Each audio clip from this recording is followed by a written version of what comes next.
Hey, what's up, everybody? It's Timothy here with Mana Rocks, and this is part 3 of our limited set review for Ravnica Legion. So far, we've looked at Rakdos and Azorius, so the all-in aggro deck and the control deck of the format. This time, we'll be looking at Gruul, which I think might be the best guild going into limited here. Having not played the set at all, it seems like the cards are really strong, and that's partly due to Gruul's mechanic being Riot. Riot works like this. When the creature enters the battlefield, you have a choice of either allowing that creature to gain haste or giving that creature a +1/+1 counter. So any mechanic that allows you to have a choice is usually going to be pretty good, especially when both of those choices tend to be decent on their own, right? So if we look at the example below, 2 mana 2/2 with haste is a card that a beatdown deck normally wants, but if you're not in a position to be attacking, sometimes you play that as a 2 mana 3/3 without haste, and that's just a good card for your beatdown deck. I do think we'll see that Gruul plays a little bit differently than Rakdos. Rakdos is very all in and focused on getting in damage no matter what the cost, whereas Gruul is going to play out more as a beatdown deck, which is still going to be aggro, but going to focus on larger creatures and more strategic options. So we'll see how that compares here, but I do think the presence of both Rakdos and Gruul having aggressive mechanics means that we're in for a slightly faster format than Guilds of Ravnica, which really only had Boros as its all-in aggro deck. So starting us off with a single sideboard card here, we have Cinderlines. This is red-green, 2 mana for a rare enchantment. Whenever an opponent casts a non-creature spell, it deals 1 damage to that player, and you have the option to pay a mana, sacrifice Cinderlines, destroy an artifact or enchantment, and deal 2 damage to that permanent's controller. Now here's where I stand on naturalize effects. There are a ton of enchantments in this set, and I mean a ton. Each guild has somewhere around 3 to 4 build-around enchantments, and I haven't actually counted yet, but I believe there's somewhere around 20 enchantments total in this set, which is extremely large, but there are not a lot of ways in the set to actually deal with artifacts or enchantments. There might be somewhere around 4 to 5 cards that actually destroy artifact or enchantments in the set, and a lot of them are centered in Gruul. Now, the first part of this ability isn't super strong. If that's all this card did, I wouldn't be into it, and especially not for a rare. I'm not looking to first pick this card. But it is a nice sideboard card against the controlling decks. I imagine this is at its best against Azorius, since the first part will punish your opponent for playing all of the instants that they want to addendum out, and the second part can deal with some of the problematic enchantments that they use to lock down creatures. There are a lot of Luminous Bond type effects in this format, in blue and white specifically, so having a card that can destroy those and deal extra damage to the opponent is quite nice, although I think this is still probably a sideboard card. If we find that naturalize effects are main deckable in this format, then you can main deck this card, but it's still not something I'm trying to first pick out of a pack. That being said, let's talk about the cards that will often make the cut, but they're not cards that we're excited about. We're not looking to pick them up early. Not too many of these in Gruul, so we'll talk about the ones we have here, starting with Rubble Slinger, our hybrid card for green and red. It's 2 and a single green-red hybrid mana, so 3 mana total, and it's pretty simple. It's a 2/3 reach. Now, I like that this is here, and I like that it's in the green colors, because I imagine a lot of the blue and white decks are going to be winning with flyers. There are a ton of strong flyers in this format, and the green and red decks, although they tend to be beatdown decks, are going to have trouble dealing with those flyers on a stable board. So having just a simple reach creature that can trade off with some of the lower end flyers is fine. We've already seen 3/2 flyers and 3/1 flyers in this format, but it's also worth noting that there are a ton of 3/3 flyers and even bigger than that in the format, which Rubble Slinger won't do very much against. This is kind of on par with something like Hitchclaw Recluse, which is not a card I like to make my deck very often, but it's a decent playable if you have nothing else to fill the slot or if you need 3 drops, and it's a good sideboard card against smaller flyers, especially Orzhov, which is going to have a lot of 1/1 flyers floating around.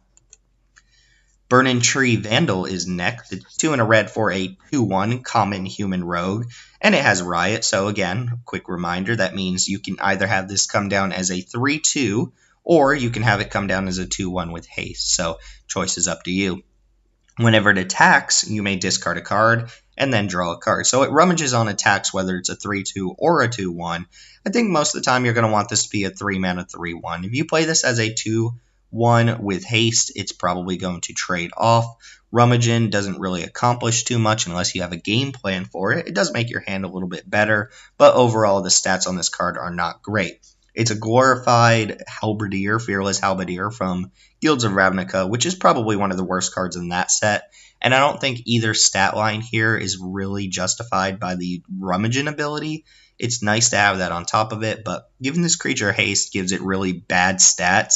And giving this card on par stats, making it a 3-2 with Riot, just really doesn't stand out either. The same goes for Gore Clan Wrecker, which is 3 in a red for a 2-2 common human warrior. It has Riot, but it also has Menace. So in one case, you can have a 4-mana 2-2 haste Menace, which in my opinion is not a very good card. Menace on a 2-power creature is cool, but not when it costs 4 mana. Even given it haste, you're not sneaking in that much damage. The alternative, and I think the better option, would be to have this come down as a 4-mana 3-3 with Menace, but not with haste. So that's a real card, right? 3-3 Menace is often going to trade for multiple creatures, whereas 2-2 Menace might sneak in some damage if you give it haste, but is probably going to trade off for a single creature. I think the record is a pretty low-end playable that will make your deck in some amount, but it's not a card you're super excited to have. And that's it for the low power level cards. Seeing only 3 cards in that category bodes quite well for Gruul here. Gruul has a lot of strong cards here. The first of the medium power level cards, remember these are cards that I'm not necessarily looking to first pick, but cards that I think are quite strong. The first one here is Nakiya of the Old Ways. 3 red green for a 5/5 legendary centaur druid. And it has the same design kind of as Nullhide Ferox, an upside and a downside. So the downside is you can't cast non-creature spells. And I think that alone is what hits this down to the medium power level rather than some sort of bomb or some sort of super high powerful card. The upside is obviously pretty strong. It says whenever you tap a land for mana, you produce another land that another mana that land produced. So basically, you get a 5-mana 5/5, which is good. You have double mana, which sounds really good, but you can't cast non-creature spells, which to me is a huge detriment in Limited. Just locking yourself out of combat tricks, removal spells, draw spells, things of that nature seems really, really bad to me. Now, the thing with Nakiya is if you have a use for double mana, then the card's obviously pretty good, and the stat line's already there. 5-mana 5/5 is strong. But the problem is, in Limited, you're not going to be able to take advantage of 12 mana in a turn or something like that very often, especially when you can't cast non-creature spells.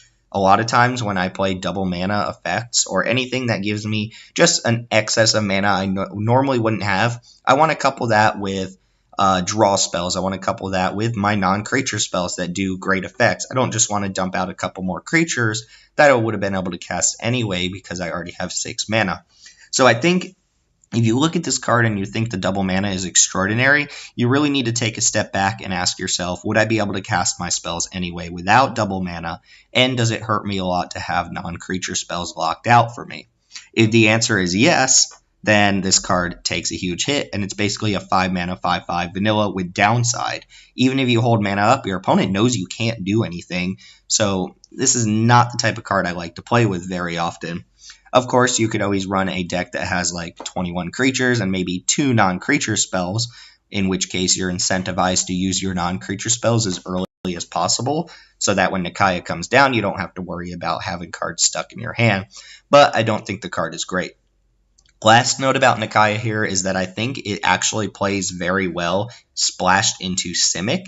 And the reason I say that is because Simic has a lot of adapt creatures that have a bunch of high mana costs for their adapt abilities. So Nakiya gives you something to do with all the extra mana, letting you adapt multiple creatures per turn possibly, which in Gruul you're probably just going to play maybe like a 6 or 7 drop a turn earlier, or maybe a 6 drop and a 4 drop in the same turn, which to me isn't super impressive if it means that you can no longer defend yourself with combat tricks and removal spells. Next card up, another one that would be splashed in Simic quite often, is Bulrak Clan Crusher. It's 3 red and a green for a 4/4 uncommon Ogre Warrior. So already 5-mana 4/4 is justifiable, if not amazing. And it has ability, tap, remove a 1/1 counter from a creature you control. It deals 2 damage to any target. So 2 very obvious uses for this. In its namesake card, in Gruul, you can use it alongside Riot, put a counter on your creatures with Riot, and then remove them to deal 2 damage to any target. And that to me seems like a pretty strong effect, especially since you can probably prioritize quite a few creatures that put 1/1 counters on things. We'll also see some combat tricks later on in the series that just put counters on things and then have additional effects. And that's a good way to kind of fuel your Bullrack Clan Crusher and make sure you're throwing shocks around. If you get to the point where this can actually consistently activate every single turn, then you should be winning that game pretty easily. And again, when it doesn't activate, it's a 5-mana 4/4, which can beat down. The second use, similar to Nakiya, is splashing this in a Simic deck. Simic has Adapt, which we'll talk about a lot more in the Simic video, but the way Adapt works is you cannot adapt a second time if that creature already has +1/+1 counters on it, but by removing all of the counters from that creature, you get to adapt again. So the Clan Crusher here is a nice way to use the counters from Adapt, and Adapt is a nice way to make sure that the Clan Crusher has constant fuel, right? A lot of the adapt costs are something like adapt 2, adapt 3, adapt 4, and that gives you multiple counters throughout multiple turns to activate the Crusher.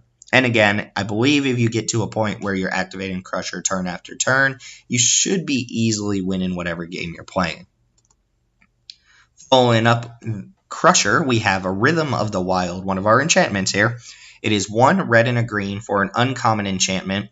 2 effects. First off, creatures can't be countered. That's kind of useful. There are probably around 3 to 4 counter spells in this set, so you will run into them quite often, but I think just having that tacked onto your building means that you're pretty safe against some of the blue decks, especially when they're holding up a bunch of mana.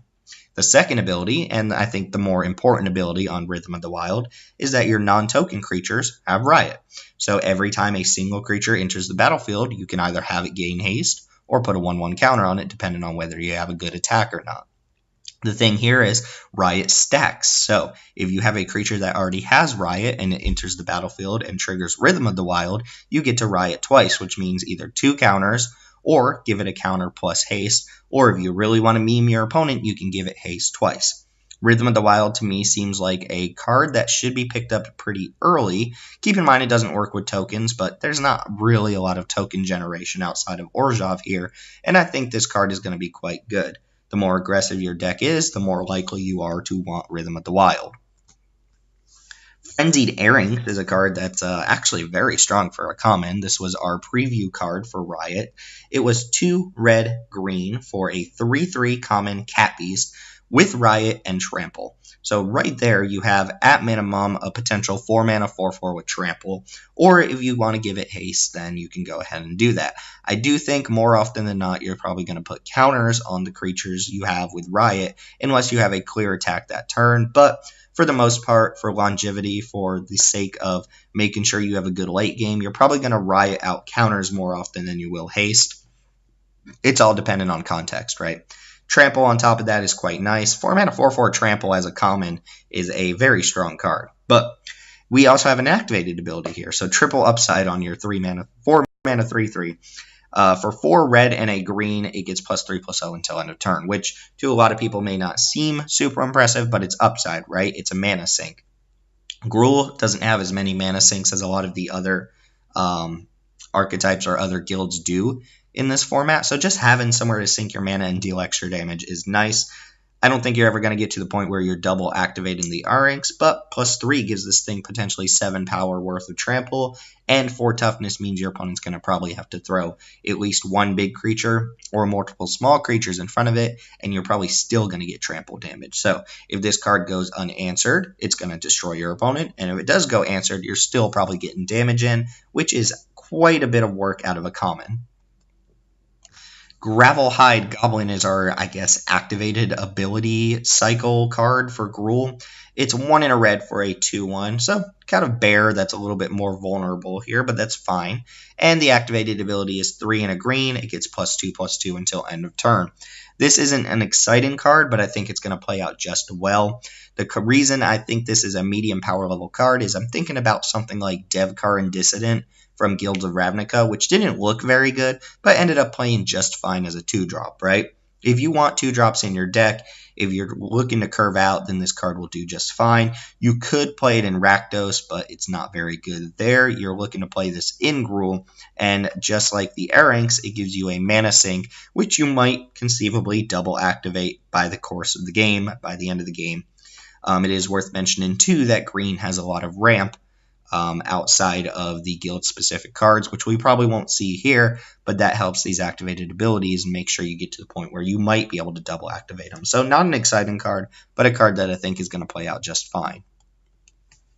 Rubble Belt Runner is 1 red and a green for a 3/3 common Vyashno warrior, and it can't be blocked by creature tokens. So, again, there's not that much creature token generation in this set. There's a couple cards here and there in each color that make tokens, but for the most part, this says it can't be blocked by spirit tokens in Orzhov. It's a 3-mana 3/3 for 3. I guess that's redundant, but that's a good card in my opinion. This seems like a set where a 3-mana 3/3 is going to play out just fine, since there are a lot of 2-mana 2/2s in the set, and this requires either a double block by actual creatures or a trade for most part. There's a lot of 4-mana 3/3s and 3 power flyers, 3 toughness flyers in the set too, so I expect this card to engage in combat pretty often and be quite good.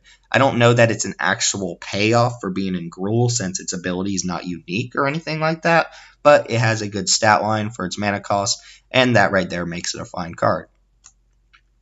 Wrecking Beast, a lot of wrecking creatures here. Wrecking Beast is 5 green for a 6/6 with Riot and Trample, so our Colossal Dreadmaw for 1 more mana, but potentially with haste. So, 7 mana, 7/7 Trample, or 7 mana, 6/6 Trample with haste. I think this is actually one of the creatures where you'll give it haste more often than you'll give it a counter.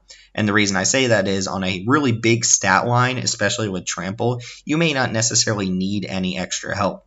This as a common also scares me in the format. This is the type of card where I'm getting beat down, I've maybe stabilized, and I've got my fingers crossed, please don't have a Wrecking Beast, please don't have a Wrecking Beast. And then boom, they tap out 7 mana, they're hitting you for 6 all of a sudden with haste, and that's quite threatening. And again, as with all the Riot cards, if you play this card and you're not in a position to attack, maybe your opponent has some stupid Death Touch creature on board or something along those lines, you can always put in the 1/1 counter with Riot, and then this card will just deal more damage, even if it ends up trading off. So, again, as a common, this feels pretty strong to me, and Trample is really what pushes it over the top. Next up, we have Rampage and Rendhorn, 4 green for a 4/4 with Riot. So, you have either a 5-mana 5/5 or a 5-mana 4/4 with haste, both of which, in my opinion, are good cards. 5-mana 4/4, again, is not the most exciting card in the world, but giving it haste means that it can sneak in an attack. These cards are going to get people early on. I think people are going to not play around the format just having an absurdly high number of haste creatures, and then they're going to lose to these big creatures coming down and attacking right away. And then I think as the format goes on, people are going to kind of be a little bit more savvy to what Gruul can do. So I think if you're playing Gruul, you can sneak in these haste hits a lot more frequently than you would be as the format goes on. But I think this card on its own is just fine. And again, it's common here, right? This is a pile of stats. There's nothing super exceptional about it. If you have to play it as a 5-mana 5/5, you're not really losing that much. And if you get that haste attack in, you feel pretty good about it. So just a solid kind of bread and butter type card for your Gruul decks. And it's just mono green, right? It's a single green mana. So you could conceivably play this in Simic, and I think it'll be just fine there as well. Our first split card for Gruul is Collision Colossus. Collision is 1 and a green-red hybrid mana, so 2 mana total for an instant. Deal 6 damage to target creature with flying, and this actually seems very important, since, like I said, Orzhov and Azorius are going to be winning through the power of their flyers more often than not. Simic also has quite a few good flyers, but outside of 1 or 2 reach creatures, green doesn't have a lot of way to combat flyers. It's going to die to flyers quite often, and I think that's going to be kind of the bane, right? Gruul is looking to play a bunch of big ground creatures, but if your opponent can stabilize against that, lock your creatures down, remove them, and then chip in with these kind of average-sized flyers, you're going to lose to that, right? So collision here is actually probably a little bit more important than it feels, and I love that Colossus is attached to it because, first off, Colossus is red and a green. For an instant, target creature gets +4/+2 and gains trample until end of turn. And wow, is that a pump spell, right? I believe there was a card from Shard's Block at some point called, I want to call it Colossal Might, that had the same ability for the same mana cost. And clearly this is harkening back to that with the name Colossus. But that is a huge combat trick, right? Oftentimes your creature is going to survive some sort of combat or some sort of burn spell because of the extra 2 toughness, and trample and +4 power means that you're getting a huge hit in. So this is going to feel really good when it works and you keep your creature, and a lot of times you could probably just push in some sort of win with Colossus, right? It deals a lot of damage for just 2 mana, but the combination of these 2 cards I think makes for a really nice just combat trick in general. The fact that you get to main board a way to deal with flying that isn't just dead if your opponent doesn't have a flyer is very nice. A lot of times you'll use Colossus, but sometimes you'll have a removal spell attached to it, and I think that's quite good. And that brings us to our high power level picks for Gruul, which Gruul has quite a few. The ceiling on Gruul is really, really high, right? The first one being their Guild Mage, the Clan Guild Mage. This is red-green, 2/2. Uncommon Human Shaman, and the first ability, which I love, is 1 in a red, tap, target creature can't block this turn. That's already kind of a selling point for me. Being able to control combat like that in a deck that's going to have big creatures smashing in, or just making sure they don't have a chump block for the turn is really good.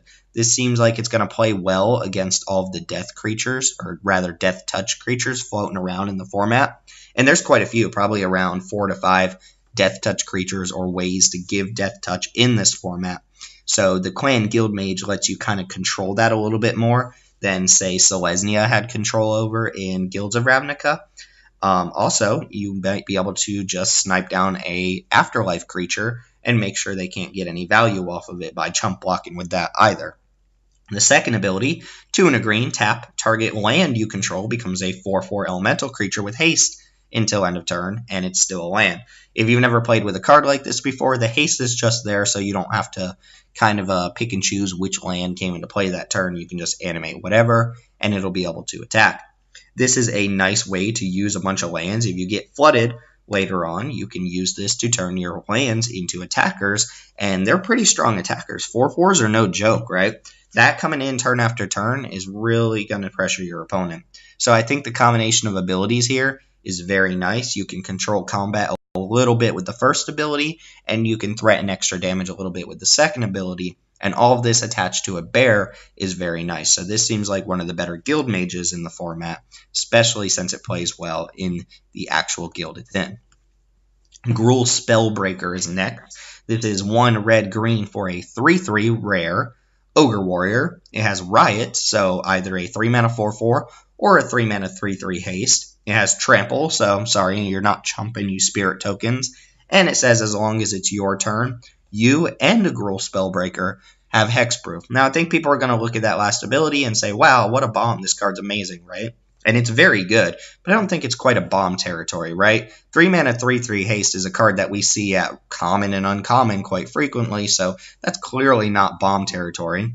3-mana 4/4 with trample is still pretty good, right? That's a strong card, but it's not unbeatable. It's not going to swing a losing game in your favor. And the fact that this has hexproof and gives you hexproof is cool. It means it's protected from instant speed removal the turn it comes down, but it's not protected from that stuff during your opponent's turn.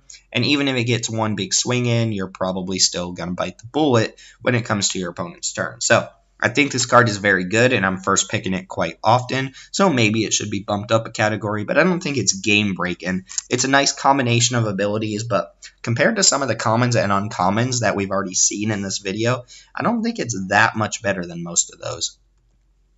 Sunder Shaman, however, is a card that I probably should bump up here, but it is one of those color commitment cards, the CCDD card for Gruul, so I don't know how often you actually want to first pick a card like that. Sunder Shaman is red, red, green, green for a 5/5 uncommon giant shaman. Can't be blocked by more than one creature, so you're chumping this thing. You're probably not trading off very often. And when it deals combat damage to a player, destroy target artifact or enchantment that player controls. Bunch of things going on here. First off, 4 mana 5/5 is great. Second off, in a color that can potentially ramp this on turn 3, that's amazing. The combat ability is very good since it makes it hard to double or triple block this outside of just having like a small death touch creature. This is often going to demand that your opponent deal with it. Otherwise, it's smashing for a ton of damage. And then a naturalize effect attached to it, kind of the Trigon Predator effect, can really mess up some strategies if they can't deal with it. I said this with the first card, Cinderlash or Cinderlines or whatever it's called, that there are not a lot of ways to destroy artifacts or enchantments in this set. Sunder Shaman, I think, might be the only way to repeatedly destroy artifact or enchantments, and that gives it a really high price tag, right? Sunder Shaman is great. It's the type of effect that I would be really happy first picking, especially as a 4 mana 5/5. But this cycle is really hard to justify first pick, and so if you really love Gruul, you can kind of force it with the Sunder Shaman as a first pick. But for the most part, I think this is a reward for being in Gruul once the packs kind of settle, rather than a card that you're looking to first pick. Tog Goblin is next, red and a green for a 2/2 with Riot. We saw this already. So either a 2 mana 2/2 haste or a 2 mana 3/3, and I think most of the time you'll be playing this as a 2 mana 3/3, which is just a good card. It's very similar to the Spellbreaker, where it's just an above statted creature with a little bit of flexibility on it, and that makes for a pretty strong card. Gruul is going to want 2 drops. Gruul is going to want to be attacking early on, so I think the Zertog Druid, or the Zertog Goblin, fits the bill, and even though it's not exceptional, it has a pile of stats for a 2-drop, and that makes for a pretty good card in my opinion as well. Clamor Shaman is 2 and a red for a 1/1. Great card, right? Now there's more. It's uncommon. It's a Goblin Shaman. It has Riot, so you're getting either a 3 mana 2/2 or a 1/1 with haste. I don't know about all that. But the real selling point here is when it attacks, target creature an opponent controls can't block this turn. So again, similar to the Clan Guild Mage that we just saw a second ago, this lets you control the tide of combat a little bit. And a lot of times you should be able to position yourself where even if you lose the Clamor Shaman in combat, since at best it's going to be a 2/2, that you get to get your other creatures in, or you get to control combat in a way where your opponent has to make bad blocks, right? The fact that this can come down with haste can really screw up an opponent's plan, and this is the type of card that you should be aware of early on in a format. It's uncommon for a reason. It reminds me of Goblin Heel Cutter from Fate Reforged, where it's a repeated way to get in damage and also stop your opponent from being able to block. And it seems like an extremely punishing card against a really slow start. If you get to go 2-drop into Clamor Shaman and your opponent is just now putting creatures on the board, you're going to get a lot of damage in. So I really like Clamor Shaman. I think it's going to really sway the tide of a game in favor of Gruul. And I like that it gives another way to kind of bypass the Death Touch creatures that are going to be kind of the bane of Gruul's existence here. Next up is Savage Smash. It's 1 red green for a common sorcery. Target creature you control gets +2/+2 until end of turn, and it fights target creature you don't control. So kind of harkening back to Savage Punch here, Savage Smash is a 3 mana fight spell, but it pumps your creature, and a lot of times when you're playing Gruul, you're already going to have bigger creatures, so your creature just gets bigger, probably survives the fight, and it has that +2/+2 until end of turn for when you go to combat. This is going to be probably Gruul's best common removal spell, and the type of card that you're looking to pick up quite early. Could also be quite splashable in Simic, although probably less splashable in Rakdos, since I believe Rakdos is just going to have generally smaller creatures. If you've got big creatures, which Gruul certainly has, then Savage Smash is a card that you'll play every single copy that you can get your hands on. Gruul Beastmaster is next, 3 and a green for a 2/2 uncommon human shaman. It has Riot, so 4 mana 3/3 is fine, or 4 mana 2/2 with haste is a little less good, but the ability is here to make it work either way. When it attacks, another target creature you control gets +X/+0 until end of turn, where X is the Beastmaster's power. So obviously you get a lot more mileage out of this if you play it as a 4 mana 3/3 and start attacking the turn after. allowing you to give another creature basically a free giant growth every time you attack. Well, +3 power, no extra toughness, right? However, if your opponent is open and doesn't have any good blocks at all, maybe they swung back, maybe you're racing, this can come down, add 2 power with just itself, and then when it attacks, if you give it haste with Riot, it adds another 2 power that turn as well on some other attacking creature. So it can sneak in a ton of damage out of nowhere, although I think it's probably right most of the time in an average game to just let it get the counter and have it do a little bit of extra work the turns later rather than the immediate extra damage. I think this card is great, and I think any green deck will be willing to play it, but there's a flexibility here, so even though I say it's more often that you'll do one thing than the other, that's the reason why it's great, right? It gives you options, and options are a good thing to have. Beastmaster gets a thumbs up from me. And now to our bombs, the cards that we're actually excited to draft here, the ones that we think are going to be very good, starting with the Planeswalker. Domri Chaos Bringer is 2 red and a green for a 5 loyalty Planeswalker, and it has a +1. So you're talking about a 4 mana Planeswalker that can go up to 6 loyalty. The ability for +1 lets you get a green or red mana, and if you use that mana on a creature, it gains Riot. So it's kind of cool that you have a Planeswalker with the actual guild's mechanic attached to it, which doesn't happen very often. And keep in mind, Riot stacks. So if the creature already has Riot, it gains Riot an additional time. You can give it 2 +1 counters or haste or whatever. If you're playing Domri on curve, you shouldn't expect to actually take advantage of that mana right away. But if you get to untap, you can threaten some really huge creatures, give something haste that normally doesn't have haste, or just have it come down as bigger. And then at that point, you should be able to carry the game in your favor if your opponent can't deal with your massive creatures or your hasty onslaught.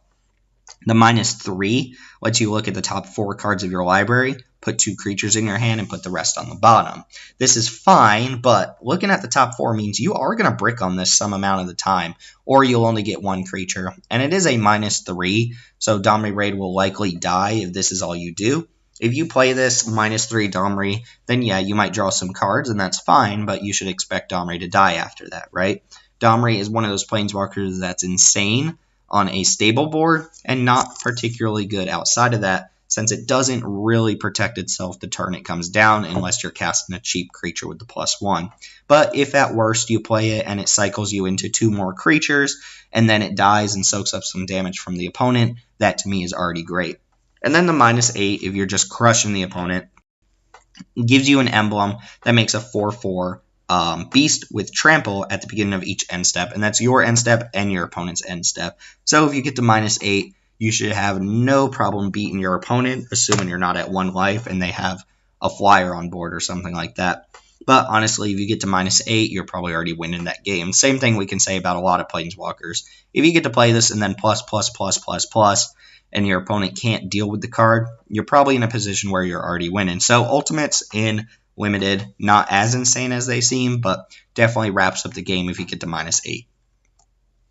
Next is Thrash Threat, our rare split card. Thrash is double red-green hybrid mana, 2 mana total for an instant.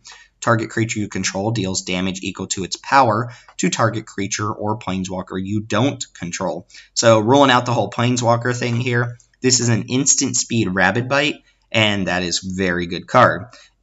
Keep in mind with Rabid Bite or these fight effects, or I guess we should talk about Thrash in particular, the creature you deal damage to is not dealing damage back to your creature. So it's a one-sided fight, a punch if you will.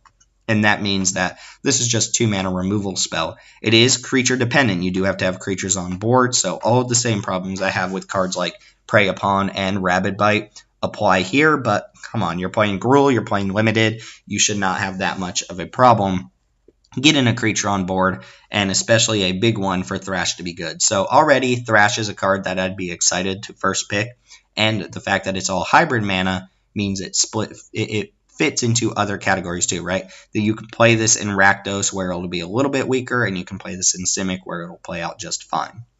The other half is Threat, which is 2 red-green for a sorcery. Create a 4/4 red and green beast creature token with trample. So we saw this with the Azorius card, right? The Azorius rare, where the first half was a removal spell and the second half made a Serra Angel for 5 mana. This card is very, very similar, right? you have a cheap interactive removal spell on the first half, and you have a creature attached to the second half. So if you're winning the game, you can play Threat to ensure that you're just adding more power to the board, and it makes a trampler, which is quite good. And if you're falling behind or you just need to deal with an opponent's creature, you can play Thrash. Nice combination of effects. Shame you can't play them both, but either one should be good, and that makes for a strong first pickable card. And then this nonsense. So again, the mythic rares in the set are bogus, but Ravager Worm is 3 red, green, green for a 4/5 mythic worm with Riot. So already you're paying 6 mana. You're either getting a 5/6 or you're getting a 4/5 with haste. Both of those are decent, right? But when it enters the battlefield, you get to choose one of these abilities. It either fights a creature you don't control, or it destroys a land with an activated ability that isn't a mana ability. I assume that last part here is for constructed purposes, since this card is pushed for constructed, but we're focused on the fight, right? So you have 2 options here. You either play a 6 mana 4/5 with haste that fights an opponent's creature, or you play a 6 mana 5/6 without haste that fights an opponent's creature. Either way, this is going to be a huge affectionate Indrik, and I hate to make the comparison because there's an actual huge dragon that we'll talk about in a second, but Ravager Worm in Limited feels like Glorybringer. If the fight takes out an opponent's creature and Ravager Worm has haste, then this does its best impression of being a Glorybringer by coming down, threatening a bunch of damage, taking out a blocker. Sure, it only does it once, but it's a huge creature, right? Keep in mind, if you give this haste and you fight a creature, it's still going to have damage marked on it, so you got to kind of watch out for your opponent and what they can block with. They might be able to block with a smaller creature if you fought off a larger creature, but there's no situation I can imagine where Ravager Worm is going to be bad, and I'm first picking this bad boy anytime I see it.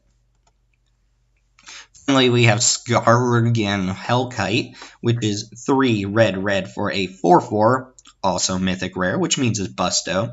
It's a dragon. It has Riot and Flying, and for 3 and a red, you can have it deal 2 damage divided as you choose between any number of targets. You can only activate the ability if the Hellkite has a +1/+1 counter on it. So you see kind of the dilemma here, right? You could play this as a 5 mana 4/4 hasty flyer, and its ability won't really matter there unless you can sneak a counter on it with some other effect. But you're highly incentivized to use Riot to just put a 1/1 counter on the Hellkite. You won't get that hasty attack in, but you'll unlock the activated ability, which can start picking off all of your opponent's little creatures, or just shock your opponent every turn, right? Maybe pick off a 1 toughness creature and deal 1 damage to the opponent, who knows? The Hellkite is very, very strong in either mode, and the flexibility really lets you decide what to do. If you're playing against an opponent where dealing 2 damage to their creatures or shocking them for 4 mana isn't really going to cut the bill, maybe you're playing against another Gruul deck with big creatures or a Simic deck with a bunch of strong adapt creatures, then splitting up 2 damage for 4 mana isn't really going to cut it, which means you play this as a hasty creature, it beats down, and it wins the game. Or if you're playing against something like Orzhov, or you're playing against just a little weenie creature deck, maybe Azorius with its kind of 2/2s and stuff like that, then you let this come down with a 1/1 counter, you cross your fingers that you untap with it, and then you just shock things until the end of time. Either way, Skarrgan Hellkite and Ravager Worm are pretty busted Riot creatures, and I think both of them, regardless of which mode you choose on Riot, are going to go a long way towards winning you any game where you get to first pick these bad boys. And that covers Gruul for us. So like the beatdown deck of the format. It's not as all-in aggro as Rakdos is, and it doesn't really have any control elements to it. So when you play Gruul, you're looking to draft a bunch of creatures, whatever removal you can get, and you're looking to smash your opponent before they can set things up.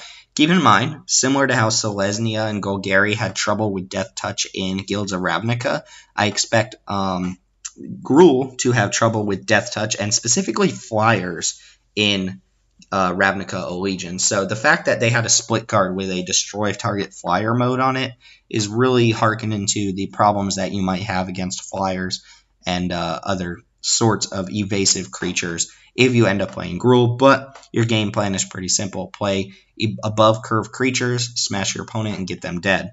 It seems like it's going to play out extremely strong, and it's going to punish your opponent for having slow starts.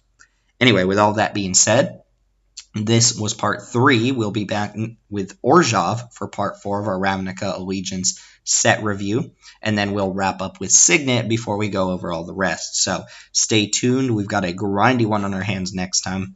My name's Timothy here with Mana Rocks. Thank you for watching. I'll see y'all next time.